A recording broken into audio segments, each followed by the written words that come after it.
우리 개혁신앙 강좌 10계명 7번째 시간입니다. 우리 6계명 생명과 인격의 존엄에 대해서 우리 한번 공부해 보도록 하겠습니다. 우리 출애굽기 20장 13절 말씀, 굉장히 짧은 말씀이죠. 우리 다 같이 한번 읽어보도록 하겠습니다. 시작. 살인하지 말라. 아멘. 여러분, 흉악범죄가 날로 많아지고 있습니다. 살인사건 뉴스는 끊임없이 뉴스의 메인 뉴스를 차지하고 있죠. 사람에 대한 공격, 폭력, 유괴, 성범죄 등 더 자극적이고 흉악한 범죄가 우리 사회를 멍들게 하고 있습니다. 이제 어느 정도 교육 수준이 많이 올라왔고 또 CCTV라든지 이런 치안이 많이 안정되었다라고 하는 이 나라지만, 그러나 살인사건은 계속해서 일어나고 있습니다. 왜냐하면 우리 삶 속에 은근히 또한 생명을 경시하고자 하는 풍조가 여러 문화와 또 이런 매체에서 우리에게 주입되고 있기 때문이죠. 여러분, 예전에는 영화에서 사람을 죽이는 장면을 보면 사람들이 기겁을 했다고요. 그죠? 저는 예전에 고등학교 때 굉장히 폭력스러운 영화를 한번 봤었는데 사람을 이렇게 해야 하는 그런 장면이 나와가지고 너무 깜짝 놀랐습니다. 너무 깜짝 놀래가지고 막 가슴이 두근거리고 너무 막 섬뜩했습니다. 근데 그 장면을 지금 본다면 별로 안 섬뜩할 거예요. 그냥 그저 그렇게 받아들입니다. 왜냐하면 우리 문화가요, 사람을 죽이는 장면을 너무나도 쉽게 허용하고 있기 때문이죠. 게임은 주로 사람을 죽이는 것 아닙니까? 특히 굉장히 잔인하게 총으로 쏴 죽이기도 하고, 때로는 가까이 있는 사람은 칼로 찔러 죽이기도 하고, 요즘 젊은이들이 하는 게임들이 다 그런 게임들입니다. 그러니까 사람을 죽이는 것이 자기의 레벨을 올리는 것으로 생각한다는 것이죠. 그게 이제 어느 정도 컨트롤이 안 되는 사람들에게 있어서는 사람을 해코지하고 사람을 죽이고 하는 것이 아무렇지도 않은, 오히려 자기의 레벨을 올리는 일짐으로 여기게 되는 것이죠. 그러다 보니까 생명 경시하는 이런 풍조들은 날이 갈수면 갈수록 더해지고 있는 것입니다. 그러나 성경은 생명은 천하보다 귀한 것이라고 말씀하고 있습니다. 당연히 우리는 이 말씀을 잘 알고 있습니다.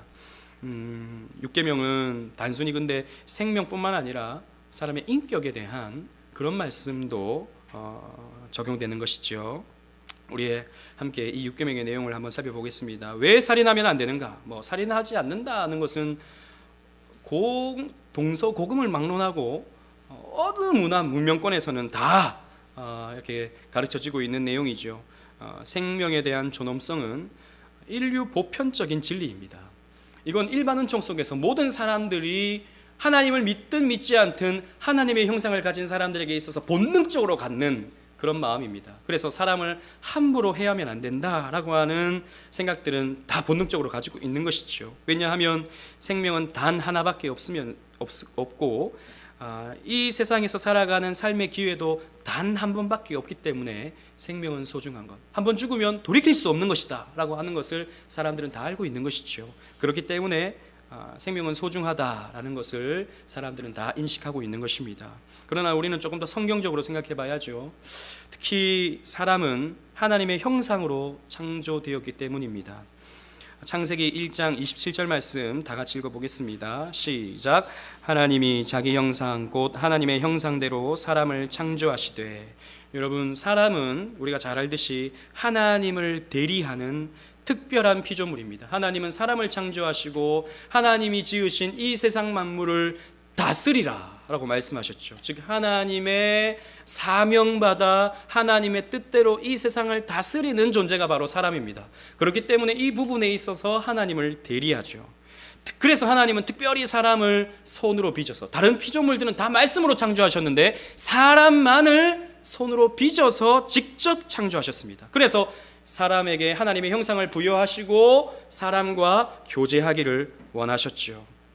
그래서 사람은 피조물 중에서 가장 고귀한, 하나님의 형상을 가진 가장 고귀한 존재입니다. 그래서 어거스틴은 이렇게 말했습니다. 사람은 하나님의 창조의 면류관이다. 즉 하나님이 창조하신 것 중에 가장 빛나는 것, 가장 고귀한 것, 가장 아름다운 것, 가장 가치 있는 것, 사람이다 라고 했다고요. 그렇기 때문에 사람은요 다른 피조물과 다릅니다. 여러분 요즘에는 뭐 동물권, 동물의 인권, 동물 인권 그러면 안 되죠. 인자는 사람 인자니까 동물권 이런 걸 보장해야 된다고. 돼지도 먹으면 안 된다, 소도 먹으면 안 된다. 잔인하게 어떻게 돼지를 그렇게 키워가지고 그렇게 잔인하게 죽여가지고 먹느냐, 소는 왜 그렇게 먹느냐, 개는 도대체 왜 먹느냐, 개는 먹으면 안 된다. 반려동물, 요즘 애완견이라 안 그러죠. 반려견이라 그럽니다. 근데 그 말에는 조금 위험성이 있어요. 여러분 반려라는 말은 사실 사람에게 해당되는 말이죠. 반려자, 자기 배우자를 반려자라 그러잖아요. 그런데 이게 걔가 이제는 엄청 높아져가지고 반려견이 된 거죠. 사실 여러분 하나님은요 사람에게만 하나님의 형상을 부여하시고 사람에게만 고귀함을 부여해 주셨어요. 그런데 이 동물을 사람의 그 위치에 올려놓는 것, 이건 사실 이 육계명 위반입니다. 사실 이 부분에 있어서 나중에 또 이 부분에 대해서 제가 설명할 기회가 있다면 설명하겠지만, 동물은요 동물일 뿐입니다. 여러분 돼지고기 마음껏 드셔도 괜찮습니다. 그거 뭐 죄책감 느끼면서 이 돼지는 왜 불쌍하게 이렇게 커가지고 그 1평도 안 되는 것을 꿀꿀꿀 하다가 이렇게 죽고 가서 그거 먹는 이 잔인한 사람들, 여러분 먹어도 괜찮아요. 하나님이 우리에게 주신 겁니다. 소 먹어도 괜찮아요. 여러분 이런 말은 좀 그렇지만, 이거는 개인적으로 다른 판단이 될 수 있겠지만 제 신앙 양심으로는 개도 먹어도 괜찮아요. 왜냐하면 개는 개일 뿐입니다. 사람만 고귀하다라는 것이죠. 사람만 여러분 하나님의 창조의 면류관이다라는 것이죠. 그래서 사람은 더 존엄하고 인격은 더 존엄하게 지켜져야 되는 것입니다. 그런데 여러분 사람을 죽이는 것은 무조건 불가한 것인가? 이 부분에 대해서 우리가 생각해 봐야죠. 왜냐하면 오늘날 여호와의 증인들, 집총을 거부하면서 군입대를 피하는 사람들이 있죠. 그래서 막 우리에게도 인권 이러면서 참 이 나라가 어떻게 돌아가는지 모르겠습니다만 그 사람들의 인권을 보장해 줘야 된다. 그래서 원래는 징역을 살던 사람들에게 대체 복무를 허용해 줘야 된다. 이제 그렇게 헌법재판소에서 판결이 났죠. 그 사람들의 논리가 이겁니다. 사람을 죽이는 총, 내가 이걸 드는 것은 하나님의 뜻과 어긋난다, 이렇게 주장하는 것입니다. 여호와의 증인들은 사실 그걸 양심적 병역 거부라고 해서는 안 됩니다. 그러면 군대 가는 사람들은 비양심이 돼버리죠. 저 같은 사람 군대 2년 2개월을 있었는데 지금은 뭐 18개월 20개월밖에 안 하죠. 저는 2년 2개월 동안 양심을 버린 겁니까? 그러면 안 되죠. 그 사람들은 여호와의 증인으로서 병역을 거부하는 거죠. 종교적이라는 말도 굉장히 모호해집니다. 여호와의 증인, 이단으로서 자기들은 군생활을 회피하는 겁니다. 또 오늘날 사형제도를 거부하는 사람들이 있죠. 그래서 그 고귀한 그 생명을 함부로 사람이 죽여서는 안 된다, 이렇게 하면서 사형제도를 거부하는 사람들이 있습니다. 일부 기독교계에서는 이러한 이유로 사형제도를 거부해야 된다라고 주장하는 사람도 있죠. 그러나 우리 신앙의 선배들은 성경의 내용들을 서머리해서 이렇게 정리해 놓았습니다. 대요리문답입니다. 제가 문을 읽어보면 여러분들이 답을 해보시기 바랍니다. 문 136번입니다. 제6계명에서 금지된 죄들은 무엇입니까? 다 같이 읽겠습니다. 시작. 제6계명에서 금지된 죄들은 공적 재판, 합법적 전쟁 혹은 정당 방위 외에 우리 자신들이나 다른 사람들의 생명을 박탈하는 모든 것입니다. 자, 생명을 박탈하는 모든 것인데 제외가 여기 해당 안 되는 것이 있죠. 뭐냐? 공적 재판으로서 시행하는 사형제도, 그리고 합법적으로 이루어지는 전쟁, 그리고 정당 방위로서 사람을 해하는 것, 이런 것들은 괜찮지만 나머지 다른 사람의 생명을 박탈하는 모든 것은 6계명을 위반하는 것이다 라고 이렇게 정리해 놓았어요. 공적 재판이라고 그랬습니다. 여러분 구약에 보면요, 사람을 죽인 자, 부모를 친 자, 아이를 희생제물로 바친 자, 근친상간, 수간, 동성애자들, 이런 사람들은 사형시키라고 하나님께서 말씀하셨죠. 그건 사람이 사형해야겠다라고 한 것이 아니라 하나님의 명령인 것입니다. 즉 하나님의 그 창조 원리를 거스리는 자들, 하나님이 제정해 놓으신 인간의 질서를 거스리는 자들, 그런 자들은 죽이라고 말씀하셨어요. 이건 하나님의 말씀입니다. 또 신약에도 보면요, 국가가 가진 고난 중에서 칼에 대한 언급이 있습니다. 로마서 13장 4절, 국가에 대한 말씀이죠. 이 부분에 대해서 우리 다 같이 읽어보겠습니다. 로마서 13장 4절 후반절입니다. 시작. 그러나 내가 악을 행하거든 두려워하라. 그가 공연히 칼을 가지지 아니하였으니 곧 하나님의 사역자가 되어 악을 행하는 자에게 진노하심을 따라 보응하는 자이라. 자, 국가에 해야 할 의무 가운데 하나가 뭐냐면 질서를 지켜내는 것입니다. 그 질서를 지키지 않는 사람에게는 국가에게 하나님이 뭘 주셨냐면 칼을 주신 거예요. 이 칼은 뭐냐면 처형하는 것이죠. 즉 하나님은요, 국가를 우리에게 주신 이유는 이 국가가 서로 간의 질서를 지켜가고 또 살인이라든지 이런 범법한 자를 처벌하는 기관으로서 하나님은 국가를 세워주신 거거든요. 그래서 국가에게 주신 것이 칼입니다. 칼로 잘못을 저지르는 사람들을 처형하라 라고 하나님께서 말씀하신 거예요. 그래서 우리는요, 이러한 성경의 맥락을 볼 때 사형제도를 인정할 수밖에 없습니다. 여러분, 사람의 생명을 해하는 자는 성경에 의하면 죽이라고 그랬습니다. 물론 여러분, 모든 이런 범법자들 다 죽이라는 말은 아닙니다. 그러나 극악무도한 죄를 범한 사람들에게 사형을 시키는 것은 그건 하나님의 뜻과 어긋나는 것은 아니다라는 말입니다. 저는 이 나라의 이런 그 질서를 조금 더 우리는 엄격하고 또 굳건하게 세워가야 할 우리의 사명이 우리에게 있다고 생각해요. 그러나 오늘날 너무나도 이런 범법을 조장하게 만드는, 그래서 사람을 죽인 자에게도 인권을 해서 얼굴을 가려주고 그 사람의 얼굴을 혹시라도 알려지게 될까봐 이렇게 보호해주는 이런 것들은 정말 저는 성경과는 어긋난 그런 모습이라고 생각합니다. 잘못을 했으면 그 잘못에 대한 응분의 대가를 치러야 되는 것입니다. 죽음이라 할지라도요. 제가 그렇다고 사형 옹호, 사형 조장론자 그런 건 아닙니다. 사형은 있어야 된다라는 것이죠. 그리고 합법적 전쟁. 여러분, 이 세상은요, 죄로 얼룩져 있기 때문에 전쟁이 없을 수가 없습니다. 그래서 성경에도 종종 보면요, 하나님은 전쟁을 명령하시죠. 이런 여호와의 증인들, 자기들은 전쟁을 싫어하고 평화만을 좋아하고 그래서 집총을 거부한다. 이 말은 사실 구약 성경을 제대로 보고 하는 말인지 모르겠습니다. 하나님은 오히려 가나안의 모든 그 악행하는 자들, 하나님을 모르는 자들, 사실 하나님 모르는 게 이 세상적인 관점에서 보면 그렇게 큰 죄입니까? 근데 다 죽이라 그러잖아요. 하나님 모르는 게 가장 큰 죄이기 때문에. 그렇기 때문에 여러분, 전당한 전쟁, 방어 전쟁이라든지 평화를 위한 전쟁은요, 얼마든지 참전할 수 있는 거예요. 그 전쟁에서 때로는 총으로 사람을 죽일 수도 있는 것입니다. 적일 경우에. 만약에 전쟁이 일어나서 북한이 쳐들어왔을 때 우리는 어떻게 해야 됩니까? 우리는 사람을 죽이면 안 되기 때문에 가만히 있어야 됩니까? 적화 통일되도록 우리는 지켜만 보고 있어야 됩니까? 아니죠. 총을 들어서 쏴야 되는 것입니다. 그게 우리가 가진 자세인 것이죠. 어거스틴은 이렇게 말했습니다. 영토, 국민, 권리를 수호하기 위해 방어적 목적을 가지고 전쟁을 하는 것은 용납돼야 된다. 하지만 이 나라가 어떤 침략 전쟁을 꾀할 때, 다른 어떤 약한 민족을 침략해 들어갈 때, 그 부분에 있어서는 우리는요, 그래서 사람을 죽이고 이렇게 하는 것에 대해서는 우리는 반대를 할 수 있어야 됩니다. 사람은 그렇게 침략해서 죽이고 학살해서는 안 되는 고귀한 존재이기 때문이죠. 그리고 정당방위 같은 경우가 있습니다. 여러분, 도둑이 들어왔을 때 도둑이 좀 이렇게 만만해 보이면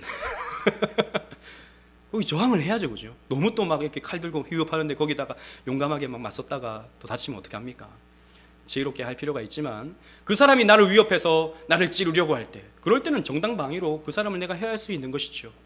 예전에 뉴스 보니까 도둑이 들어왔는데 어떤 아주머니가 그 빨래 넣는 그거 있잖아요. 그걸로 도둑을 때렸대요. 도둑을 때렸는데 도둑이 죽은 거예요.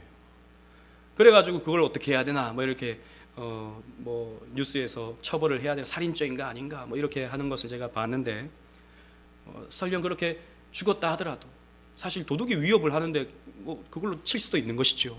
그런 걸 가지고 살인죄다, 살인이다, 몰라요. 이런 국가에서는 어떻게 그걸 볼지 모르겠지만 성경적으로 봤을 때 그런 것은 살인죄는 아닌 것이죠. 그런 것들은 우리가 허용될 수 있는 부분입니다. 정당방위를 살인이라 할 수 없는 것이죠. 그런데 여러분, 여기까지 뭐 이렇게 말씀을 나눠봤으면, 여러분, 살인하지 말라 이 말은 사실 우리가 거리가 먼 것 같습니다. 여러분, 살인해 본 적 있습니까, 여러분? 살인할 가능성 있나요? 나는 살인할 가능성이 있는 것 같다 하시는 분 여기 있습니까? 없죠. 그죠? 우리 살인이라는 것과는 우리는 너무 거리가 멉니다. 그러면 우리는 육계명은 뭐 따놓은 당상처럼 지킨 그런 말씀이 될까요? 예수님은 그렇게 말씀하지 아니하십니다. 예수님은 살인에 대한 가르침에 대해서 이렇게 말씀하셨습니다. 예수님은 살인을요, 인격적 살인까지 확증시켰다고요. 예수님은 율법을 폐하러 오신 분이 아니라 율법을 다시 세우러 왔죠. 율법의 범위를 굉장히 넓혔습니다. 그래서 살인에 대해서 이렇게 말씀하셨어요. 즉 육계명은요, 궁극적으로 사람의 가치, 이 인격의 가치, 이것을 중요하게 여기라는 명령인데, 사람을 무시하는 것은 곧 살인이 될 수 있다라고 우리 주님께서 말씀하셨습니다. 우리 마태복음 5장 21절 22절 말씀을 다 같이 읽어보겠습니다. 시작. 옛사람에게 말한 바 살인하지 말라. 누구든지 살인하면 심판을 받게 되리라 하였던 것을 너희가 들었으나 나는 너희에게 이르노니 형제에게 노하는 자마다 심판을 받게 되고 형제를 대하여 나가라 하는 자는 공회에 잡혀가게 되고 미련한 놈이라 하는 자는 지옥불에 들어가게 되리라. 아멘. 여러분, 예수님의 말씀 굉장히 범위가 넓죠. 그러니까 이렇게 말씀하시면요, 우리는 결국 육계명을 위반한 자가 됩니다. 첫 번째, 노하는 자라 그랬습니다. 여러분, 분노 자체는 문제가 되지 않죠. 왜냐하면 분노에는 의로운 분노가 있기 때문입니다. 악을 행하는 자들을 바라보면 여러분, 분노가 치밀죠. 우리 당연한 것입니다. 이런 분노는 당연히 있어야 되는 것입니다. 악행을 행하는데 아무렇지 않게 쳐다보는 것, 사실 악에 동조하는 것이 될 수 있죠. 거기에는 우리는 분노할 수 있어야 됩니다. 예수님도 이 성전에서 장사하는 자들을 바라보면서 의분을 나타내시지 않습니까? 그건 문제가 되지 않습니다. 그러나 사람에게 대한 죄악된 분노가 있죠. 즉 질투심에서 생겨나는 분노, 혹은 내 뜻대로 안 될 때 생겨나는 분노, 내 마음대로 사람이 반응해 주지 않을 때 생겨나는 그런 분노, 이런 것이 있는 것이죠. 이렇게 노하는 자는 살인에 해당하는 죄가 될 수 있다. 그래서 마음으로 그 사람의 인격을 멸시하고 그 사람을 미워하는 이런 것들, 인격적 멸시, 이런 것은 넓게 본다면 살인이 될 수 있는 것입니다. 그리고 라가라 하는 자 그랬습니다. 이 라가는 당시 아람어로서요, 이스라엘 사람들에게 욕입니다. 욕. 이 바보야 할 때 그 라가 이렇게 말했다고요. 이 바보, 멍충이, 뭐 이런 말인 것이죠. 이런 욕설을 하는 것, 사람에 대하여 바보라고 말하는 것, 이런 것들은 사람을 멸시하는 것입니다. 여러분, 살인은 총과 칼로만 하는 것이 아니라 말과 혀로도 할 수 있는 것이죠. 말 한마디가 사람에게 그 인격을 굉장히 훼손시킬 수 있는 것입니다. 그래서 말 한마디를 우리는 조심해야 되죠. 그래서 야고보서 말씀 보면 혀는 곧 불이다 그랬잖아요. 그죠? 혀가요, 불을 지를 수 있는, 사람의 마음에 불을 지를 수 있는 거예요. 사람의 분노를 조장해내고 엄청난 살인까지도 갈 수 있는 그런 모습까지도 갈 수 있는 것입니다. 그래서 라가라 하는 자, 사람에 대하여 무시하는 인격적 그 멸시, 이런 것들 살인이 될 수 있는 것입니다. 그렇기 때문에 여러분 보십시오. 분노가 생겨나고 그 다음에 사람에 대한 멸시가 되죠. 멸시가 되면서 욕을 하게 되고, 욕을 하게 되면 폭력이 생겨날 수밖에 없고, 폭력은 결국 살인까지도 갈 수 있는 거예요. 즉 살인의 시작은 마음의 분노입니다. 그래서 마음의 분노를 내려놓는 것, 분노하지 않는 것, 이것이 우리 신앙에 있어서 가장 중요한 한 내용일 수 있는 것이죠. 반대로 이 6계명을 예수님은 조금 더 적극적으로 시행해야 된다라고 말씀하시면서 세 계명을 우리에게 말씀해 주십니다. 살인하지 말라, 미워하지 말라, 분노하지 말라의 반대말은 사랑하라가 될 수 있는 것이죠. 여러분, 그래서 우리는 우리 주변에 있는 사람들을 사랑할 수 있어야 됩니다. 멸시하는 것 억제하고, 분노하는 것 억제하고, 사랑으로 다가갈 수 있어야 됩니다. 어떻게 사랑해야 됩니까? 용서해 줘야죠. 나에게 조금 해코지, 나에게 좀 손해를 준 그런 사람이라 할지라도 우리는 용서할 수 있어야 됩니다. 기독교인이, 정말 여러분 기독교인이지 않습니까? 여러분 사회 나가면 여러분 다 교회 다니는지 알잖아요. 그런데 이 마음속에 이 밴댕이 소가지 같은 그 마음 가지고 똑같이 화내고 똑같이 분노하고 똑같이 내 이익 챙기려고 한다면 세상 사람들은 야, 너 교회 다니는 사람이 왜 그렇게 세상 나와 똑같냐?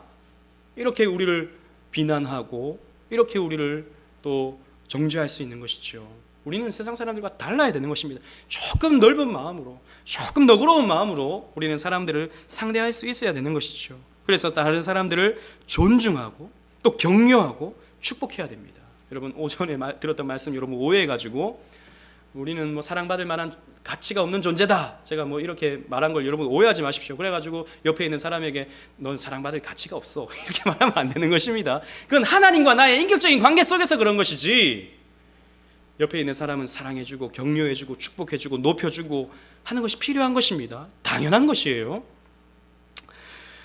예수님께서 이렇게 말씀하셨습니다. 요한복음 13장 34절 말씀 다 같이 읽어보겠습니다. 시작. 새 계명을 너희에게 주노니 서로 사랑하라. 내가 너희를 사랑한 것 같이 너희도 서로 사랑하라. 아멘. 우리 주님께서 사랑을 나타내 보여주셨습니다. 그러므로 우리도 서로 사랑해야 되는 것이 마땅한 것이죠. 그런데요 여러분, 오늘날 우리 사회 속에서 은연중에 들어와서 사람의 생명을 빼앗아가는, 살인하게 되는 그러한 모습들이 적지 않게 많이 있습니다. 우리가 기억해야 할 6계명의 적용 가운데 첫 번째는 낙태의 문제입니다. 우리 사회가 살인에 대해서는 경각심을 갖지만 태아에 대해서는 너무나도 관용적입니다. 아동 학대에 대해서는 분노하지만 태아에 대해서는 너무나도 가볍게 여기는 것이죠. 그래서 아이를 속된 말로 떼는 것, 낙태시키는 것, 이런 것에 대해서는 웬만한 사람들이 분노하지 않습니다. 그런데 여러분 성경을 보십시오. 성경은요 태아, 즉 뱃속에 있는 아이를 생명과 한 인격체로 사람으로 봅니다. 시편 139편 13절 말씀 다 같이 읽어보도록 하겠습니다. 시작. 주께서 내 내장을 지으시며 나의 모태에서 나를 만드셨나이다. 다윗은 모태에서부터, 엄마 뱃속에서부터 하나님이 나를 지으셨고 만드셨다라고 말하고 있습니다. 자기의 그 인격이 엄마의 뱃속에서부터 있었다라고 이렇게 말씀하고 있습니다. 성경은요 아직 태어나지 않은 태아가 사람이라는 암시를 주는 본문이 굉장히 많습니다. 그렇기 때문에 우리 기독교적인 전통적인 관점은 수태되는 순간부터 사람으로 봅니다. 여러분 과학적으로도 보면요 수정된 배아는 독립된 유전자 배열을 우리 사람과 똑같은 유전자 배열을 가지고 있다고 해요. 즉 수정된 이후로부터는 사람으로 보는 것이죠. 그렇기 때문에 여러분 결코 우리 그리스도인들이 낙태를 하면 안 됩니다. 그건 살인입니다. 그러면 여러분 이렇게 생각할 수 있죠. 특수한 상황 가운데서 생겨나게 된 아이는 어떻게 해야 되는가? 예를 들자면 결혼 전에 임신을 했어요. 그 문제가 될 수 있죠. 혹은 강간을 당했어요. 임신을 했어요. 그럼 어떻게 해야 됩니까? 임신을 했는데 그 아이가 장애가 있대요. 그럼 어떻게 해야 됩니까? 이런 문제가 있죠. 원치 않는 임신이 있습니다. 그러면 우리는요 또 관용한다고요. 그럼 어쩔 수 없지.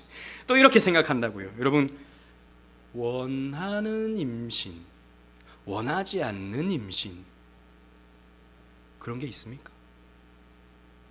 여러분 우리가 성경적으로 본다면요 생명은 하나님께서 주시는 것인데 내가 원하는 생명, 내가 원하지 않는 생명, 이런 것이 있을 수 있습니까? 없습니다. 여러분 그 생명은 하나님께서 나의 삶에 허락해 주신 생명인 것이죠. 모든 생명은 하나님의 섭리로 생겨나기 때문입니다. 여러분 우리는 그렇게 생각해요. 미혼모의 아들로 태어나면 그 아이는 얼마나 불행할까? 장애로 그 아이가 태어나면 그 아이는 얼마나 불행할까? 그 정상적인 가족 관계 속에서 태어나지 않은 그 아이는 얼마나 불행할까 생각합니다. 무슨 보장으로요? 무슨 근거로요? 그렇게 태어난 아이들은 다 불행합니까? 그럼 장애인들은 이 세상을 불행하게 살아가는 사람들입니까? 이 세상에 태어나지 말아야 될 사람들입니까? 그렇지 않죠. 모두는 다 이 세상에서 존재해야 될 하나님의 거룩한 형상을 가진 피조물이죠. 거룩한 하나님의 면류관이죠. 그런 면류관이 뱃속에 있다 하여 쉽게 낙태하고 쉽게 없애고 쉽게 지우는 일은 있어서는 안 되는 것입니다. 그 사람의 미래를 우리는 쉽게 판단해서는 안 되는 것이죠. 그렇기 때문에 여러분, 생명은 이렇게 소중하다는 것을 우리 생각하면서 결코 낙태는 하나의 옵션이 돼서는 안 된다라는 것을 기억해야 됩니다. 두 번째, 자살은 자기살인입니다. 여러분, 우리나라는 OECD 국가 중 자살률 1위라고 하죠. 뭐 통계마다 조금 차이는 있겠지만 매년 25만 명이 자살을 한다고 합니다. 여러분, 한국 사회의 가장 큰 살인은 자살입니다. 여러분, 성경은 분명히 자살을 금지하고 있습니다. 성경에 뚜렷이 자살하지 말라 이런 말씀은 없지만 가룟 유다, 사울 왕, 아히도벨, 시므리 이런 사람들이 성경에 보면 자살을 했죠. 이런 사람들은요 일관적으로 악한 일을 행한 사람들입니다. 그래서 하나님으로부터 유기되는 자들입니다. 그들의 결국의 끝이 자살로 나타나게 되는 것이죠. 즉 자살이라고 하는 것은 타살과 마찬가지로 하나님께서 주신 생명을 빼앗는 행위입니다. 다른 사람을 죽이는 것은 살인이 되고 나 자신을 죽이는 것은 관용이 된다, 그런 거 아닙니다. 나 자신을 죽이는 것도 자기 살인이다 라는 것이죠. 여러분, 자살은요 더 무서운 것이 하나님에 대한 적극적 반항 행위입니다. 하나님이 내게 주신 생명이고 하나님이 내게 주신 삶인데 이런 삶 가치 없어, 이런 삶 끝내도 괜찮아 라고 판단하여서 죽어버리는 것, 이것은 하나님에게 대한 정면 도전이 됩니다. 가장 큰 죄가 되고 가장 극악한 죄가 되는 것이죠. 아무리 핑계를 댄다 하더라도, 아무리 내 가정 형편이 안 좋고 내 사랑하는 사람들이 다 떠났고 이제 희망이 없고 그런 상황 가운데서도 그 어려움을 극복해내고 잘 살아가는 사람들이 얼마나 많습니까? 우리 삶 가운데 정말 극악한 상황 가운데 있었던 그런 경우 다 있잖아요. 그러나 다 이겨내고 오늘 이렇게 행복하게 살아가고 있지 않습니까? 그런데 그런 사람들은 오늘날 동정하죠. 우리 사회가 그렇게 만들었다, 그렇게 만들어버리죠. 아닙니다 여러분. 그건 하나님에게 대한 정면 반항입니다. 큰 악이죠. 자살은요 자기만 없어지는 것이 아닙니다. 가족, 친구, 동료, 이웃에게 엄청난 충격과 고통을 줍니다. 그런데 오늘날 저는 정말 우리가 경계해야 할 모습 가운데 자살을 이용하는 사람들이 있습니다. 특히 정치인들 가운데 뭔가 비리가 드러나고 돈 받아 먹은 것이 드러나게 되면 뛰어내리죠. 굉장히 멋있는 척하면서 말입니다. 얼마 전에도 가장 정치인들 중에서 나는 깨끗하다, 나는 깨끗하다, 나는 돈도 안 받겠다라고 했던 사람이 돈 받은 게 드러나니까 노회찬이죠. 뛰어내렸습니다. 그러면서 그런 말을 했죠. 나는 돈은 받았지만 청탁은 없었다. 여러분, 이게 말이 됩니까? 정치인이 돈을 받았는데 청탁은 없었다. 음주는 했지만 음주운전은 안 했다. 이런 것과 똑같은 것입니다. 그 무슨 궤변입니까? 정치인이 그러면 무슨 도움받아야 할, 생계를 도움받아야 할 그런 사람입니까? 그런 것도 아니면서 돈은 받았지만 청탁은 없었다. 근데 그게 드러나게 되니까 나 한 사람, 내 모든 죄는 내가 책임지고 나는 죽겠다. 대신에 우리 당은 지켜달라. 그러면서 뛰어내리죠. 많은 사람들이 그걸 보면서 감동을 느낍니다. 참 이게 악한 거예요. 그래서 지금 그 정의당의 지지는 더 높아졌죠. 정치인들은 그렇게 자살을 이용합니다. 자살이라고 하는 것은요, 여러분 보십시오. 어떻게 보면 저는 그 정치인의 모습과 가룟 유다의 모습은 굉장히 닮아 있다고 생각합니다. 가룟 유다는 뭐죠? 예수님을 팔아먹었어요. 그게 드러났어요. 그러니까 나중에 그걸 보니까 자기가 잘못한 것 같아요. 그러니까 이 잘못에 대해서 내가 책임지겠다라고 한 것이죠. 그리고 목매어서 자살한 것입니다. 가룟 유다는. 오늘날의 시대에 보면 박수받을 만한 일이 될 수도 있는 거예요. 오늘날의 시대적 분위기 보면 그래, 잘못한 걸 아는구나, 자기 죽음으로 그 죄에 대해 책임을 졌구나 생각하면서 굉장히 이 휴머니즘에 입각해 본다면 멋진 행동이 될 수 있는 거예요. 그런데 여러분 반대로 봅시다. 베드로는 어땠죠? 베드로는 예수님을 3번 그 앞에서 부인했습니다. 도망갔죠. 예수님이 나중에 찾아오죠. 네가 나를 사랑하느냐? 그랬을 때 그때 무슨 낯짝이 있어서 예수님을 봅니까? 베드로가 무슨 면목이 있어서. 그런데도 내가 주님 사랑하는지 주님 아십니다. 여러분 이렇게 말할 자격이 있습니까? 베드로가 없어요. 전 주님 사랑 안 하는 것 같아요. 이렇게 말하는 것이 정상적이죠. 그런데 사랑하는지 주님 아십니다. 비겁하죠. 어떻게 보면 참 못났죠. 그래도 한번 살아보려고. 나 주님 사랑합니다. 여러분 이게 그리스도인들입니다. 그게 정말 자기의 죄에 대해 책임을 지는 거예요. 부끄러운 모습으로 주님을 만나는 것, 민망한 모습으로 주님 앞에 자기의 죄를 아뢰는 것. 그래서 베드로야, 옛날에는 네가 원하는 대로 네가 살았지만 이제는 내가 네 띠띠여가지고 내가 원하는 대로 널 끌고 갈 거야. 그러니까 베드로가 좋아요 이러는 거죠. 여러분 이게 그리스도인들입니다. 내 연약함 주님 앞에 폭로되는 거예요. 내 죄값은 내가 책임진다고요? 교만입니다. 건방진 거예요. 그게 바로 인본주의예요. 내 죽음으로 내 삶을, 내 악을 책임지겠다. 이게 인본주의예요. 우리는 아니죠. 주님께 맡기는 겁니다. 주님께 맡기는 거. 그런데 정치인들은 사실 그렇게 정치인들의 그 모습들을 보면 대부분 막시스트들이 많습니다. 막시스트. 왜냐하면 이 막시스트들은 유물론적인 세계관을 갖고 있거든요. 생명조차도 하나의 물질로 보고 자신들의 그 계급 혁명을 이루어야 할 하나의 도구로 봅니다. 생명을. 그렇기 때문에 이전에 대통령도 뛰어내리고 이번에 그 정치인도 뛰어내리는 거예요. 왜? 당을 살리기 위해서. 자신의 죽음을, 생명을 도구로 사용하는 거예요. 유물론자들이기 때문입니다. 우리는 결코 그렇지 않습니다. 우리는 비참해도 민망해도 면목 없어도 오늘을 사는 거예요. 오늘을 사는 것이 그 죄에 대한 책임을 지는 것입니다. 그리고 십자가를 붙드는 것이죠. 그게 저와 여러분들의 모습이어야 합니다. 당사자는 고통을 회피했을지 모르겠지만 남아있는 주변 사람들의 상처와 남아있는 주변 사람들의 심한 그 정신적 고통, 이것은 말로 다 할 수 없는 거예요. 무책임한 것입니다. 정말이지 무책임한 것입니다. 뿐만 아니라 안락사의 문제가 있습니다. 여러분 오늘날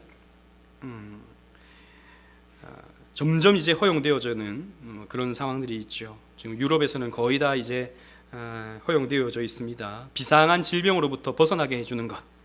여러분 이 안락사는요 살인을 미화시키는 것입니다. 즉 좋은 죽음, 존엄사라고 하는 이름으로 인위적으로 사람의 생명을 중단시키는 것을 굉장히 가치 있게, 굉장히 나이스하게 표현하는 것입니다. 위험한 것입니다. 여러분 특히 뇌사 상태에 있는 사람들, 그 가족들이 사실 고통을 받죠. 죽는 것도 아니고 그리고 살아있는 것도 아니고 돌봐야 되고 돈은 또 들어가고, 그런 경우에 안락사를 허용해 줘야 된다라고 주장을 합니다. 그러나 여러분 우리가 성경적으로 좀 볼 때 사람들은 그렇게 생각합니다. 뇌사나 식물인간의 상태는 의식이 없기 때문에 죽은 사람과 같다라고 생각하는 경우가 있습니다. 그것은 사람의 영혼이 뇌에 있다는 생각, 즉 영혼이 있다면 의식이 있어야 한다는 생각이 있는 거죠. 그러나 여러분 영혼이 뇌에 있습니까? 뇌? 그것이 아니잖아요. 어디 있는지 우리는 알 수 없습니다. 다만 사람이 숨 쉬는 것, 성경에 보면 네페시라고 되어 있는데 하나님이 사람에게 생명을 주실 때 무엇을 주셨습니까? 호흡을 주셨다고요.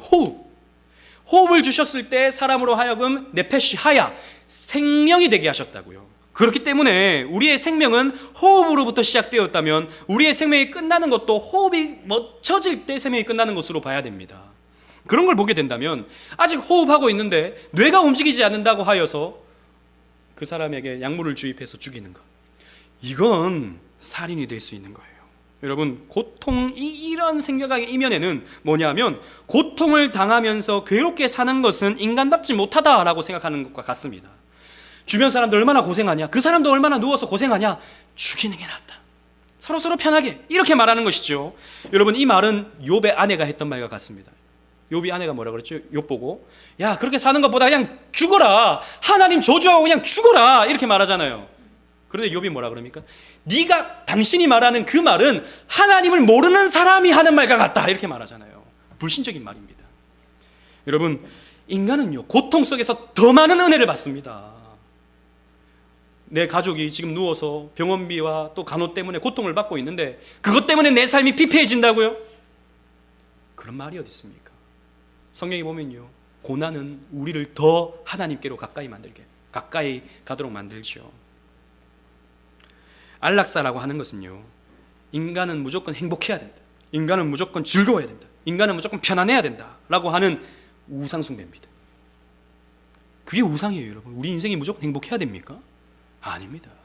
우리 인생이 무조건 잘 살아야 됩니까? 아닙니다. 여러분, 그런 세상은 없습니다. 안락사는 의사의 도움을 받아서 행하는 자살입니다. 의사와 보호자의 입장에서 보면 살인 및 살인 방조행입니다. 그렇기 때문에 여러분, 안락사는 결코 허용되어서는 안 돼요. 요 반대로는 무기한적으로 생명을 연장시키는 그러한 것도 사실 바람직하지 않아요.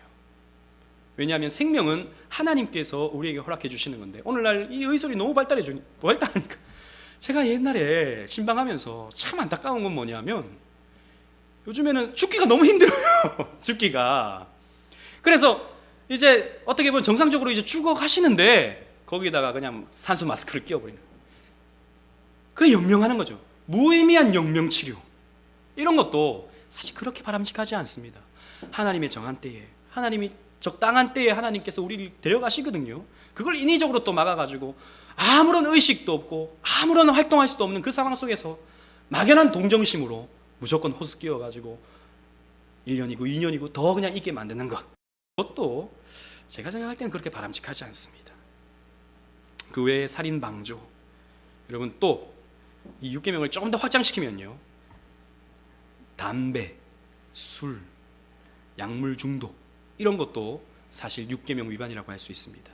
왜냐하면 담배, 술, 이런 것은 사람에게 해로운 거잖아요. 이런 것을 기호식품이라고 하여 그냥 무비판적으로, 무저항적으로 이게 받아들이게 되면 몸이 상하는 것입니다. 그건 결국 내 생명을 해하는 거예요. 이것은 넓게 본다면 6계명 위반인 것입니다. 그 외에도 여러 가지가 있지만 시간이 또 여의치 않으니까 여기까지 하겠습니다. 나중에 또 기회가 된다면 더 많은 것들을 나누겠습니다. 또 요거 하나만, 지나친 동물 사랑, 저는 이건 인간의 차별성을 해야 하는 것이라고 생각합니다. 그래서 얼마 전에 미국에서 설문조사를 했는데, 옆집 사람과 당신이 키우는 애완견이 물에 빠졌을 때 누굴 먼저 구하겠습니까? 라고 했을 때 60몇 %의 사람이 내 개를 먼저 구하겠습니다 그랬어요. 왜? 내 가족이니까. 사실 거기에는 깊은 내면에는요, 진화론적인 또 유물론적인 세계관이 자리 잡고 있습니다. 뭐냐 하면 개나 동물이나 똑같이 우연에 의해서 진화되어진, 그래서 지금 현상 속에서 나타난 생명이다라고 보는 것이죠. 그래서 개도 내 가족이 될 수 있고 또 옆집 사람도 내 주변의 친지가 될 수 있고, 그러니까 내 가족이 먼저다, 개를 먼저 구하겠다라고 생각하는 것이죠. 아니죠 여러분, 사람과 개는 엄연한 차이점이 있다고요. 앞에서도 말씀드렸다시피 사람은 하나님께서 당신의 형상으로 빚어 만드신 고귀한 하나님의 피조물, 하나님의 면류관이 되는 것이죠. 사람은 개와 비할 바가 아닙니다 여러분. 사람을 당연히 먼저 구해야 되는데 오늘날 사람들의 머릿속이 이상하게 돼버렸어요. 또 지나친 인권, 오히려 그 인권이 본질적 지켜져야 할 인격을 말살시켜버리는 것이죠. 무슨 말이냐면, 여러분 최근에 시간이 너무 많이 가서 죄송합니다. 그러나 어쩔 수 없죠. PC라고 하는 것이 있습니다. PC는 컴퓨터 PC가 아니고 Political Creed, 무슨 말이냐면 정치적 오름의 문제, 이것이 미국 사회와 유럽 사회에 다 장악되었어요. 무슨 말이냐면 약자에 대해서는 언급하면 안 되고, 약자에 대해서는 그 약한 것에 대해서 언급하거나 그 사람의 그 어떤 특징을 부각시켜서는 안 된다. 예를 들자면 동성애자들, 그리고 트랜스젠더들 그런 사람들을 바라보면서 손가락질한 그 사람들은 주류 사회에서 약자다라는 것이죠. 소수이기 때문에 그 사람들을 지켜줘야 된다. 그래서 그 사람들에 대해서 정상적이지 않아 그러면 제가 처벌받는 거죠.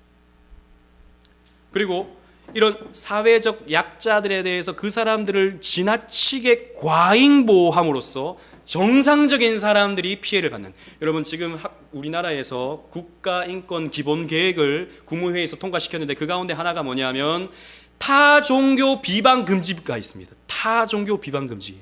이게 뭐냐면 이제 앞으로 그게 법제화 될 것 같이 여겨지는데 지금 행정부 장관은 앞으로 타종교에 대해서 특히 이런 동성애에 대해서 혐오 발언을 하게 되면 벌금을 매기겠다.